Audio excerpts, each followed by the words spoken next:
ಅಪ್ಪು ವೆಂಕಟೇಶ್ ಅವರಿಗೆ ನಮಸ್ಕಾರ. Sir, Appu sir ಜೊತೆಗೆ ನಿಮ್ಮ ಮೊದಲ ಪರಿಚಯ ಹೇಗಾಯಿತು ಸರ್? ಸರ್, ನಾನು ಇದು 1995 ಇರ್ಬೋದು ಸರ್. Okay sir. 95ನೇ ಇಸ್ವಿಲಿ ರಾಘಣ್ಣವ್ರು ಕರೆದು ನನಗೆ ಪುನೀತ್ ಅವ್ರಿಗೆ ಎಕ್ಸಸೈಸ್ ಮಾಡಿಸೋದಕ್ಕೆ. ಅಂದರೆ ಅವರು ಮುಂಚೆ ಬಿಸ್ನೆಸ್ ಮಾಡ್ತಾ ಇರೋದು ನಿಮ್ಗೆ ಗೊತ್ತು. ಅದಾದಮೇಲೆ ಅದು ಬೇಡ ಅಂದ್ಬಿಟ್ಟು ಸಿನಿಮಾ ಇಂಡಸ್ಟ್ರಿಗೆ ಬಂದಾಗ ಸಿನಿಮಾಗೋಸ್ಕರ ಪ್ರಿಫರೆನ್ಸ್ ಆಗಬೇಕಾಯ್ತು. ಏನು ಒಂದು ಫೈಟ್ ಆಗಿರ್ಬೋದು, ಏನೋ ಈ ಥರದ್ದು.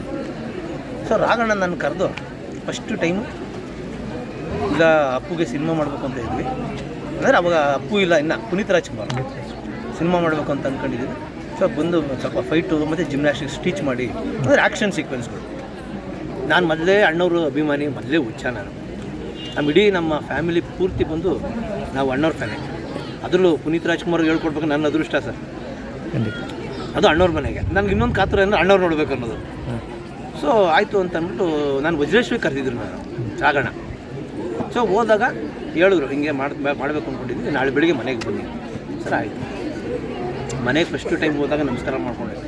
ವೈಟ್ ಹೌಸ್ ಇತ್ತಲ್ಲ, ಗೊತ್ತು. ಖುಷಿ ಆಯಿತು. ಆ ಮನೆ ಒಳಗೆ ಒಂದು ಹಸಿರು ಹುಲ್ಲು ಲಾನ್ ಥರ ಇತ್ತು, ಚಿಕ್ಕ ಪಾರ್ಕ್ ಥರ ಮನೆ ಒಳಗೆ. ಸೊ ಅಲ್ಲಿ ವೆಯ್ಟ್ ಮಾಡ್ತಾಯಿದ್ದೆ. ಫಸ್ಟ್ ಟೈಮ್ ಅಪ್ಪು ಬಂದರು. ಸರ್, ನನಗೆ ಗಾಬರಿ ಆಯಿತು ನೋಡ್ಬಿಟ್ಟು. ಯಾಕೆ ಅಂತಂದರೆ ಅಷ್ಟು ದಪ್ಪ ಇದ್ದರು. ಹೆಚ್ಚು ಕಮ್ಮಿ 110 kg, 110 kg ಆ ರೇಂಜ್. ನೀವು ಹಳೆ ಫೋಟೋಸ್ ನೋಡಿ ದಪ್ಪ ಇರುತ್ತೆ. ಹೌದು. ಸೊ ಬಂದ ತಕ್ಷಣ ವೆಂಕಟೇಶ್ ಅಂತ ಇಂಟ್ರೂ ನನಗೆ ಮುಂಚಿನ ಪರಿಚಯ ಇತ್ತು. ಯಾಕಂದರೆ ಶಿವಣ್ಣಗೆ ಮಾಡಿಸ್ಬೇಕು. ನಮ್ಮ ಗುರುಗಳು ಗಂಗಾಧರ ಮಾಸ್ಟ್ರು ಮತ್ತು ಭುವನ್ ಮಾಸ್ಟ್ರು ಅಂತ ಇದ್ರು. ಅವ್ರ ಜೊತೆ ಅಸ್ಟೆಂಟಾಗಿ ಹೋಗ್ತಿದ್ದೆ ಫಸ್ಟ್ ಶಿವಣ್ಣಗೆ ಹೇಳ್ಕೊಡೋರು. ಅದಾದಮೇಲೆ ನಮ್ಮ ಮಾಸ್ಟ್ರು ಒಬ್ಬರು ಕಾಲು ಹೋದರು, ಇನ್ನೊಬ್ಬರು ಮೈಸೂರು ಕೊಟ್ಟರು. ಅದಾದಮೇಲೆ ಅವಾಗ ಪರಿಚಯ ಇತ್ತಲ್ಲ ನನಗೆ ರಾಘಣ್ಣನೂ ಮಾಡ್ತಾಯಿದ್ರು. ಅವಾಗ ನನಗೆ ಹೇಳಿದ್ದು ಅಪ್ಪಗೆ ಮಾಡಿಸಿ ಅಂತ. ಸರಿ ಬಂದು ಲಾನಲ್ಲಿ ನಿಂತ್ಕೊಂಡಿದ್ದೆ. ಫಸ್ಟ್ ಎಂಟ್ರಿ ಕೊಟ್ಟರು ಅಪ್ಪು. ನೋಡ್ಬಿಟ್ಟು ಗಾಬರಿ ಹೋಗ್ಬಿಟ್ಟು, ಇಷ್ಟು ದಪ್ಪ ಇದ್ದಾರಲ್ಲ, ಯಾವಾಗ ಕರ್ಸೋದು ನನ್ನ ಅಂತ. ಆದರೂ ಒಂದು ಚಾಲೆಂಜು. ಅಣ್ಣವ್ರ ಮನೆ ಸರ್, ಅದರಲ್ಲೂ ಅಣ್ಣವ್ರ ಅಭಿಮಾನಿ ಪುನೀತ್ ರಾಜ್ಕುಮಾರ್ ಅವ್ರದ್ದು ಯಾರಿವನು, 2 ನಕ್ಷತ್ರಗಳು, ಎವರ್ಗ್ರೀನ್, ಎಂತೆಂಥ ಸಿನಿಮಾ ಅಪ್ಪು ಅವ್ರಂಥವ್ರಿಗೆ ಮಾಡಿಸ್ಬೇಕು. ನನ್ನ ಎಷ್ಟು ಪುಣ್ಯ, ನನ್ನ ಭಾಗ್ಯ ಅಲ್ವ ಸರ್, ನಿಜವಾಗ್ಲೂ. ಸೊ ಅದಾಗ ಖುಷಿ ಆಯಿತು. ಸ್ಟಾರ್ಟ್ ಮಾಡಿದ್ವಿ ಸರ್. ಅಲ್ಲಿವರೆಗೂ ನಮಗೆ ಸಿನಿಮಾ ಯಾವುದು ಅಂತ ಗೊತ್ತಿಲ್ಲ ಸರ್. ಎಷ್ಟು ಪ್ರಾಕ್ಟೀಸು, 5 ವರ್ಷ ಪ್ರಾಕ್ಟೀಸ್ ಮಾಡಿದ್ವಿ. 98 ಇರ್ಬೋದು. ಪೂರಿ ಜಗನ್ನಾಥ್ ಅವರು ಆಂಧ್ರದಿಂದ ಬಂದರು. ಶಿವಣ್ಣನಿಗೆ ಯುವರಾಜ ಪಿಕ್ಚರ್ ಮಾಡಿ. ಆ ಸಿನಿಮಾದಲ್ಲಿ ಅವ್ರ ಪ್ರೊಡ್ಯೂಸರ್ ಬಂದು RS ಪ್ರೊಡಕ್ಷನ್ಸ್, ಕನಪುರ ಶ್ರೀನಿವಾಸ್ ಅಂತ. ಅಲ್ಲಿ ನನಗೂ ಒಂದು ಪಾತ್ರ ಇತ್ತು ಸರ್. ಅದರಲ್ಲಿ ಅದರ ಜೊತೆ ಶಿವಣ್ಣನ ಜೊತೆ ಯುವರಾಜ. ನಾನು, ಬುಲೆಟ್ ಪ್ರಕಾಶು, ಶರಣು, ಬಾಲರಾಜು ಎಲ್ಲ ಒಂದು 5 ಜನ ಫ್ರೆಂಡ್ಸ್ ಮಾಡಿದ್ದೀವಿ ಅದರಲ್ಲಿ. ಸೊ ಅಲ್ಲಿ ನನಗೆ ನಮ್ಮ ಪೂರಿ ಜಗನ್ನಾಥ್ ನಾನು ಕ್ಲೋಸ್ ಆಗ್ಬಿಟ್ಟು. ಆ ಟೈಮಲ್ಲಿ ಶಿವಣ್ಣ ಏನು ಮಾಡಿದ್ರು, ಅಷ್ಟೊತ್ತಿಗೆ ಕತೆ ಹುಡುಕ್ತಾಯಿದ್ರು. ಶಿವಣ್ಣ ಏನು ಮಾಡಿದ್ದಾರೆ, ಅಪ್ಪು ಪೂರಿ ಜಗನ್ನಾಥ್ ಅವ್ರಿಗೆ ಹೇಳಿದ್ದಾರೆ ಏನಂತ, ಅಪ್ಪುಗೆ ಕತೆ ಹುಡುಕ್ತಾಯಿದ್ವಿ, ಇದ್ದರೆ ಹೇಳಿ. ಸರಿ, ನನ್ನ ಹತ್ರ ಒಳ್ಳೆ ಕತೆ ಇದೆ. ಅಷ್ಟೊತ್ತು ನಾವು ಪ್ರಾಕ್ಟೀಸ್ ಮಾಡ್ತಾಯಿದ್ವಿ. ನಮ್ಗೆ ಇನ್ನೂ ಅಲ್ಲಿವರೆಗೂ ಗೊತ್ತಿಲ್ಲ. ಅಷ್ಟೊತ್ತಿಗೆ 2-3 ವರ್ಷ ಆಗ್ಬಿಟ್ಟಿತ್ತು. ಸರಿ ಇದೆ ಅಂತಂದು ಮನೆಗೆ ಬಂದರು. ಯಾರು, ಯುವರಾಜ ಟೀಮ್, ಪೂರಿ ಜಗನ್ನಾಥ್ ಅವರು, ಆ ಯುವರಾಜ ಕ್ಯಾಮ್ರಾಮನ್ ದತ್ತು ಅಂತೇಳಿ, ಇವರೆಲ್ಲ ಅಣ್ಣವ್ರ ಮನೆಗೆ ಬಂದಾಗ ನಾನು ಪ್ರಾಕ್ಟೀಸ್ ಮಾಡ್ತಾಯಿದ್ದೆ. ನನ್ನನ್ನು ನೋಡ್ಬಿಟ್ಟು ಇವ್ರು ಗಾಬರಿ ಆದರು. ಬೆಳಿಗ್ಗೆ ಹೊತ್ತು ಮಾಡಿಸ್ತೀನಲ್ಲ, ಯಾರ್ಯಾರು ನಾನು ಶೂಟಿಂಗ್ ಮುಗಿಸ್ಕೊಂಡು ಯುವರಾಜ ಬಂದಿದ್ದಲ್ಲ, ಪೂರಿ ಜಗನ್ನಾಥ್ ಅವರು ಮತ್ತು ನಮ್ಮ ದತ್ತು ಕ್ಯಾಮ್ರಾಮನ್ ಎಲ್ಲ, ಇದೇನು ವೆಂಕಟೇಶ್ ಇಲ್ಲಿದ್ದೀರಾ ನೀವು ಅಂತ ತೆಲುಗಲ್ಲಿ ಮಾತಾಡೋರು ಸರ್. ಇನ್ನೊಬ್ರು ಹೇಳಿದ್ರು, ಸರ್ ಇಲ್ಲ ಇಲ್ಲಿ ಮಾಸ್ಟ್ರು ಅಂತ. ಅವಾಗಲೇ ಗೊತ್ತಾಗಿದೆ ಅವ್ರಿಗೆ. ಎಷ್ಟು 2-3 ವರ್ಷ ಆಗ್ಬಿಟ್ಟು ಸ್ಟಾರ್ಟಾಗಿ. ಸರಿ ಆಯಿತು, ಕತೆ ಹೇಳ್ಬಿಟ್ಟು ಎಲ್ಲ ಬಂದರು. ಪುನೀತ್ ಅವರು ನನಗೆ ಬಂದಾಗ ಮಾರನೇ ದಿವಸ ಫುಲ್ ಖುಷಿಯಾಗೋಗ್ಬಿಟ್ರು. ಯಾಕೆ ಅಂತಂದರೆ ತುಂಬ ಚೆನ್ನಾಗಿತ್ತು ಕತೆ. ಅದಕ್ಕೆ ಹೆಸರಿಟ್ಟಿರಲಿಲ್ಲ, ಹೆಸರಿಟ್ಟಿರಲಿಲ್ಲ. ತುಂಬ ಚೆನ್ನಾಗಿದೆ. ಅಂದರೆ 2-3 ವರ್ಷ ನಾವೇನು ಪ್ರಾಕ್ಟೀಸ್ ಮಾಡಿದ್ವಿ ಜಿಮ್ನಾಸ್ಟಿಕ್ಸ್ ಎಲ್ಲ, ಆ ಮಾಡಿದ್ದಕ್ಕೂ ಈ ಕತೆ ಹೊಂದಾಣಿಕೆ ಆಗೋಗ್ಬಿಡ್ತು. ನೋಡಿ ಹೆಂಗಿದೆ. ನಾವು ಯಾವುದೋ ಅಂತ ಸುಮ್ಮನೆ ಮಾಡಿ ಬ್ಲೈಂಡಾಗಿ ಮಾಡಿದ್ವಿ ಪ್ರಾಕ್ಟೀಸ್ ಅಷ್ಟೇ. ಆ ಕತೆಗೆ ದೇವ್ರು ನೋಡಿ ಹೆಂಗೆ ಮ್ಯಾಚ್ ಮಾಡಿದ್ರು ಅಂದೆ ಸರ್. ನೀವು ನೋಡಿರ್ಬೋದು ಅಪ್ಪು ಸಿನಿಮಾ ಯಾವ ಮಟ್ಟಕ್ಕೆ ಫೈಟು ನೋಡಿದ್ವಿ. ಗ್ರೇಟ್ ಅಲ್ವಾ ಸರ್? ಗ್ರೇಟು. ಅದಕ್ಕೆ ಮ್ಯಾಚ್ ಆಯ್ತು ಕತೆಗೆ. ಬಂದು ಅಪ್ಪು ನಾವು ಏನು ಪ್ರಾಕ್ಟೀಸ್ ಮಾಡಿದ್ವಿ ಅದ್ರ ತಕ್ಕನಾಗಿ ಕಥೆನೂ ಇದೆ. ನನಗೂ ಖುಷಿ ಆಯ್ತಪ್ಪ, ಪರವಾಗಿಲ್ಲಪ್ಪ ಅಂತ. ಅದಾದಮೇಲೆ ಯುವರಾಜ ಕಂಪ್ಲೀಟಾಗಿ ರಿಲೀಸ್ ಆಯಿತು. ಅದು ನಾನು ಮಾಡಿದ್ದೆ. ಇಲ್ಲಿ ಅಪ್ಪು ಸಿನಿಮಾ ಅಂತ ಇವರು ಶಿವಣ್ಣ ಅದಕ್ಕೆ ಅಪ್ಪು ಅಂತಲೇ ಇಡೋಣ. ಯಾಕಂದರೆ ಪ್ರೀತಿಯಿಂದ ಮನೇಲಿ ಪುನೀತ್ ರಾಜ್ಕುಮಾರ್ ಅಪ್ಪು ಅಂತಲೇ ಕರೀತಾರೆ. ಅದೇ ಹೆಸರು ಇಟ್ಬಿಟ್ರು. ಅದೇ ಹೆಸರು. ಸರಿ, ಅವಾಗ ಓಕೆ, ಇದು ಒಳ್ಳೆ ಕತೆಗೆ ಸೂಟೇಬಲ್ ಆಗಿದೆ, ಇದು ಟೈಟ್ಲು ಅಂತ ಅಂದ್ಬಿಟ್ಟು ಅಪ್ಪು ಅಂತ ಇಟ್ಮೇಲೆ ಅದಕ್ಕೆ 4 ಜನ ಫ್ರೆಂಡ್ಸು. ರಾಘಣ್ಣ ಮತ್ತೆ ನನ್ನೇ ಹಾಕಿದ್ರು. ಯುವರಾಜಲ್ಲಿ ಮಾಡಿದ್ನಲ್ಲ ಅಪ್ಪು ನಮಗೆ. ನಾನು ಒಬ್ಬ ಫ್ರೆಂಡಾಗಿ, ನಾನು, ವಿನಾಯಕ್ ಜೋಶಿ ಮತ್ತು ನಮ್ಮ ವನವಳ್ಳಿ ಕೃಷ್ಣ ಅವ್ರ ಮಗ ಶ್ರೀಕಾಂತ್, ಇನ್ನಿಬ್ಬರು, ಒಬ್ಬರು ಪುನೀತ್ ಫ್ರೆಂಡು, ಇನ್ನೊಬ್ಬರು ನಮ್ಮ ಗೋಪಿ ಅಂತ ಇದ್ದರು. ಮ್ಯೂಸಿಕ್ ಡೈರೆಕ್ಟರ್ ಇವರು ಹಂಸಲೇಖ ಅವ್ರ ಜೊತೆ ಹಾಂ ಹಾಂ ಅವ್ರ ಮಗನೊಬ್ಬರು ಸೆಲೆಕ್ಷನ್ ಮಾಡಿ ಒಟ್ಟು 5 ಜನ ಓಕೆ ಪ್ರೊಡಕ್ಷನ್ ಸ್ಟಾರ್ಟ್ ಆಯಿತು ಸರ್. ನೀವು ನಂಬ್ತಿರೋ ಇಲ್ಲೋ, ಓಪನಿಂಗ್ ಫಸ್ಟ್ ಫೈಟೇ ನಂದು ಆ ಪಿಕ್ಚರ್ಲಿ. ಓ ಫಸ್ಟ್ ಫೈಟೇ ನಂದು ಆ ಪಿಕ್ಚರ್ಲಿ. ಈಗ ಇನ್ನೊಂದ್ಸಲ ಅದು ಬ್ಯಾಕ್ ಫ್ಲಿಪ್ ಸಮರ್ ಸಾಲ್ಟ್ ಅದೇನಾ ಹೌದು ಸರ್? ಅದು ಲೊಕೇಶನ್ ಎಲ್ಲಿ ಸರ್? ಅದು ಸರ್ ಅದೆಲ್ಲ ನಂದಿ ಬೆಟ್ಟ ಸರ್. ನಂದಿ ಬೆಟ್ಟ. ನಂದಿ ಬೆಟ್ಟದಲ್ಲಿ ಸಾಂಗ್ ಮಾಡಿದ್ವಿ. ಹಾಂ ಹಾಂ ಹಾಂ ಕೆಲವು ಫೈಟ್ಗಳೆಲ್ಲ ಹೊರಗಡೆ ಇಲ್ಲ ಸುತ್ತಮುತ್ತ ಮಾಡಿದ್ವಿ. Okay okay. ಸೊ ಹೆಂಗೆ ಅಂತಂದರೆ ಸರ್, ರಾಮ್ ಶೆಟ್ಟಿ ಮಾಸ್ಟ್ರು ಬಂದರು ಫೈಟ್ ಮಾಸ್ಟ್ರು. ಹಾಂ ಹಾಂ ಆ ಪಿಕ್ಚರ್ ನಂದು ಓಪನಿಂಗ್ ಫೈಟ್. ಹಾಂ ಹಾಂ Ram Shetty fight master Puneeth entry ಇದೆ ನೋಡಿ ಓಪನಿಂಗ್. ನನ್ನ ಒಳಗೆ ಬೀಳ್ಸಿದ್ಮೇಲೆ ಹಾಂ ಹಾಂ ಹಾಂ ಪುನೀತ್ ರಾಜ್ಕುಮಾರ್ ಫ್ರೆಂಡ್ಸ್ ಅಮ್ಮ ನೋಡ್ಕೊಂಡು ಬರ್ತಾರೆ. ಶೂಟಿಂಗ್ ಸ್ಪಾಟಲ್ಲಿ ರಾಮ್ ಶೆಟ್ಟಿ ಅವರು ಇವ್ರು ಗೊತ್ತಿಲ್ಲ ನಾನು ಪ್ರಾಕ್ಟೀಸ್ ಇಷ್ಟೆಲ್ಲ ಮಾಡಿಸಿರೋದು. ಸುಮ್ಮನೆ ಏನೋ ಹ್ಞೂ ಅಂತ ಏನೋ ಒಂದು ಆ್ಯಕ್ಷನ್ ಮಾಡಿಸ್ತಾಯಿದ್ರು. ನಾನು ಏನಪ್ಪು ನಾವು ಇಷ್ಟೆಲ್ಲ ಬ್ಯಾಕ್ ಫ್ಲಿಪ್ ಎಲ್ಲ ಕಲ್ತಿದ್ದೀವಿ, ಎಲ್ಲ ಮಾಡ್ತೀವಿ, ಇವ್ರೇನು ಬರೀ ಹಿಂಗೆ ಮಾಡ್ತಂತ ಅಪ್ಪು ಹೇಳಿದ್ರು ಏನೋ ಗೊತ್ತಿಲ್ಲ ಅಂದ್ಕೊಂಡು ಒಂದ್ಸಲ ಹೇಳಿ ಅವ್ರು ಹೋಗಿ ಅಂತ. ನಾನು ಹೋದೆ. ರಾಮ್ ಶೆಟ್ಟಿ ಮಾಸ್ಟ್ರು ಬಾಂಬೆಯಿಂದ ಕರೆಸಿದ್ರು. ಮಾಸ್ಟ್ರೇ ಬಂದಿದ್ದರು ಸರ್. ಮಾಸ್ಟ್ರೇ Appu back flip somersault ಹೊಡಿತಾರೆ ಅಂತಂದೆ. ರೀ ಸುಮ್ಮನೆ ಅವರು ರಾಜ್ಕುಮಾರ್ ಅಣ್ಣವ್ರ ಮಗ ಹೆಚ್ಚು ಕಮ್ಮಿ ಕೈ ಕಾಲು ಮುರ್ಕೊಂಡ್ರೆ ನಾವೇನು ಮಾಡೋಣ ಅಂದರು.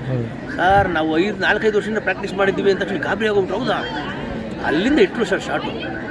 ಸರ್ ಅಲ್ಲಿ ಫೈಟರ್ಸ್ಗಳೆಲ್ಲ ಆಶ್ಚರ್ಯ ಆಗೋಗ್ಬಿಟ್ರು. ವಿದೌಟ್ ರೋಪ್ ಹೊಡಿತಾವ್ರಿ ಇವರು. ಪ್ರಾಕ್ಟೀಸ್ ಮಾಡಿದ್ವಲ್ಲ, practice without back flip back ಸಮರು. ಅಲ್ಲಿಂದ ಇಟ್ಟರು ಸರ್ ಶಾರ್ಟು. ನೀವು ಓಪನಿಂಗ್ ನೀವು ಅಪ್ಪು ಫಿಲಮಲ್ಲಿ ನೋಡಿ, ಆ ಫ್ರೆಂಡ್ ಸಮರ್ ಹೊಡೆದು ಲ್ಯಾಂಡ್ ಆಗೋದು ವಿದೌಟ್ ರೋಪು ಸರ್. ಆ ಟೈಮಲ್ಲೇ ವಿದೌಟ್ ರೋಪು ಸರ್. 2000 ಶೂಟಿಂಗ್ ಅದು ರಿಲೀಸ್ ಆಗಿದ್ದಾಗಿದೆ. ಸರಿ, ಅಷ್ಟು ಚೆನ್ನಾಗಿ ಬಂತು. ಎಲ್ಲ ಒರಿಜಿನಲ್ಲೇ ಮಾಡೋದು ಬ್ಯಾಕ್ ಫ್ಲಿಪ್ ಎಲ್ಲ. ನೀವು ಫಸ್ಟ್ ಫೈಟ್ ನೋಡಿದ್ರಲ್ಲ ಅದು ಮಾಡಿಸಿದ್ರು. ಊಟಕ್ಕೆ ಬ್ರೇಕ್ ಬಿಟ್ರು ಸರ್. ಆ ಟೈಮಲ್ಲಿ ರಾಮ್ ಶೆಟ್ಟಿ ಅವರು, ನಾನು ನೋಡ್ತಾ ಇದ್ದೀನಿ, ಅವ್ರ ಮೊಬೈಲ್ ತೊಗೊಂಡು ಬಾಂಬೆಗೆ ಫೋನ್ ಮಾಡ್ತಾವ್ರೆ. ಏನಂತ ಹಿಂದಿಲಿ ಹೇಳ್ತಾವ್ರೆ. ನಾನು ಕೇಳಿಸ್ಕೊತಾ ಇದ್ದೀನಿ. ಬಂದು ನೋಡಿ, ಡಾಕ್ಟರ್ ರಾಜ್ಕುಮಾರ್ ಅವ್ರ ಮಗ ಒರಿಜಿನಲ್ ಸ್ಟೆಂಟ್ಸು, ರೋಪೇ ಇಲ್ಲ, ವಿದೌಟ್ ರೋಪಲ್ಲಿ ಮಾಡ್ತಾವ್ರೆ ಅಂತ ಅಂದ್ಬಿಟ್ಟು ಬೈತಾ ಬಿದ್ದವ್ರು. ನೀವು ಇದ್ದೀರಾ ಎಲ್ಲ ರೋಪ್ ಹಾಕೊಂಡು ಇದು ಮಾಡ್ತೀರಿ ನೋಡಿ, ವಿದೌಟ್ ರೋಪು ಹಂಗೆ ಅಂತ. ಅಷ್ಟು ಪಾಪ ಅಷ್ಟು ಸಖತ್ತಾಗಿ ಮಾಡಿಸ್ತು. ಅದಾದಮೇಲೆ ಎಲ್ಲ ಸ್ಟೆಂಟ್ಸು ಒರಿಜಿನಲ್ ಸ್ಟೆಂಟ್ಸ್ ಸರ್. ನೀವೇನು ಅಪ್ಪು ಫಿಲಮಲ್ಲಿ ನೋಡಿದ್ದೀರಾ ಸರ್, ಅದೆಲ್ಲ ಬಂದು ನಿಮಗೆ ಒರಿಜಿನಲ್ ಯಾವುದು ರೋಪ್ ಇಲ್ಲ ಸರ್, ವಿದೌಟ್ ರೋಪ್ ಸರ್. ಯಾವ ಮಟ್ಟಕ್ಕೆ ಹೈಪ್ ಆಗೋಯ್ತು ಅಂತಂದರೆ ಅದ್ಭುತ ಆಗೋಗ್ಬಿಡ್ತು. ನಾವು ಹೇಳೋದಲ್ಲ, ಅವಾಗ 2000 ರಿಲೀಸ್ ಆದಾಗ ಸಿನಿಮಾ ಸೂಪರ್ ಡೂಪರ್ ಹಿಟ್ಟು. ನಾವು ಪ್ರಾಕ್ಟೀಸ್ ಮಾಡಬೇಕಾದ್ರೆ ಏನಾಯಿತು, ಒಂದ್ಸಲಿ ಅಣ್ಣವರು ಈ ಫೋಟೋ ಕಳಿಸ್ತೀನಿ ನೋಡಿ. ಅದರಲ್ಲಿ ಅಣ್ಣವ್ರಿಗೇನು ಅಂತಂದರೆ, ನಾನಂತೂ ಮಾಡೋಕ್ಕಾಗಿಲ್ಲ, ಇದು ಅಪ್ಪು ಅಲ್ಲಿ ನೋಡಬೇಕು, ಅಪ್ಪು ಪುನೀತ್ ರಾಜ್ಕುಮಾರ್ ಮಾಡೋದು ನೋಡಬೇಕು ಅಂತ ಅಂದ್ಬಿಟ್ಟು ನಾನೇನು ಪ್ರಾಕ್ಟೀಸ್ ಮಾಡಿಸ್ತಾಯಿದ್ರೆ, ನಾನು ಅಪ್ಪು ಪ್ರಾಕ್ಟೀಸ್ ಮಾಡ್ತಾಯಿದ್ರೆ ಬಂದು ಚೇರ್ ಹಾಕೊಂಡು ಕೂತ್ಕೊಂಡ್ಬಿಡೋರು. ಒಂದು ದಿವಸ ಮೇಲಿಂದ ನೋಡ್ತಾವ್ರು ಬಾಲ್ಕನಿಯಲ್ಲಿ ಪ್ರಾಕ್ಟೀಸ್ ಮಾಡೋದು. ಬ್ಯಾಕ್ ಫ್ಲಿಪ್ ಹೊಡಿತಾ ಇದ್ದಾರೆ ಅಪ್ಪು, ನಾನು ಮಾಡಿಸ್ತಾ ಇದ್ದೀನಿ. ಅದೇನು ಅನ್ನಿಸ್ತೇನೋ, ಮೇಲಿಂದ ದಡ ಅಂತ ಓಡ್ಬಂದ್ಬಿಟ್ರು ಅಪ್ಪಾಜಿಯವರು. ಬನ್ನಿ ನಾನು ಮಾಡ್ತೀನಿ ಪಂಚೆ ಎತ್ಕೊಂಡು ನಿಂತ್ಕೊಂಡ್ಬಿಟ್ರು. ಯಾಕಪ್ಪಾಜಿ ನಾನು ಗಾಬರಿ, ಅಷ್ಟೊಂದು ಆಪ್ರೇಷನ್ ಆಗಿತ್ತು. ಅಪ್ಪನೂ ಗಾಬರಿ, ಇರ್ಕಂತ ನಾನು ನಿಂತ ಪಲ್ಟಿ ಹೊಡಿತೀನಿ. ನಾವಿಬ್ಬರು ರಿಕ್ವೆಸ್ಟ್ ಮಾಡ್ಕೊಂಡು ಅಪ್ಪಾಜಿ ಬೇಡ ಅಂದರೆ ಅವ್ರಿಗೆ ಅಷ್ಟು ಆಸಕ್ತಿ ಅಪ್ಪಾಜಿ ಅವ್ರಿಗೆ.